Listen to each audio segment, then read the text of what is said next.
Hello, ako nga pala si Anonymous at ngayon ay pang-siyam na araw ko na gumawa ng content bilang isang solo player.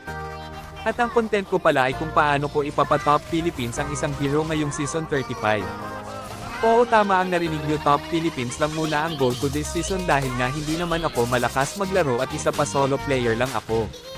At ang hero pala na gagamitin ko ay si Popol at Koopa dahil malakas siya sa jungle at pagpupush ng tore. Pero at samahan nyo ako sa journey ko at malaman kung kakayanin ko ba na-achieve yung goal ko this season. At sa game pala na ito ay bogbog sarado ako ng malala at hindi talaga maganda ang early game ko kasi unang laro ko pa ngayong araw kaya hindi pa gumagana yung ultra instinct ko, hahaha.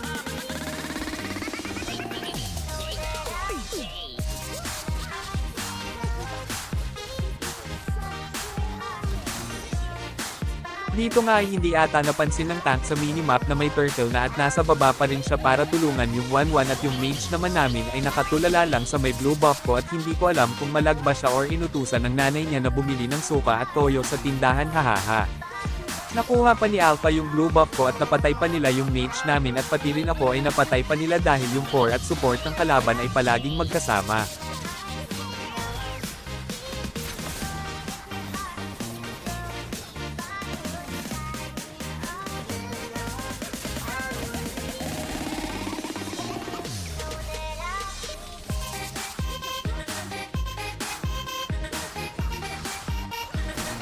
Andito pala sa bush si security guard nakahabang at nakita niya pala ako na nagpa-farm dito sa crypts at nakombohan nga ako kaya pangatlong death ko na to sa game na to at 0 kill pa nga ako.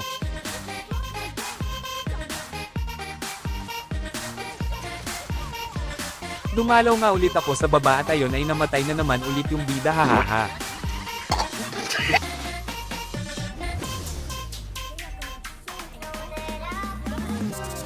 Panoorin nyo na lang hanggang dulo at kung paano kami nanalo sa game na ito.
Maraming salamat sa panunood at sana ay nagustuhan nyo ang video na ito.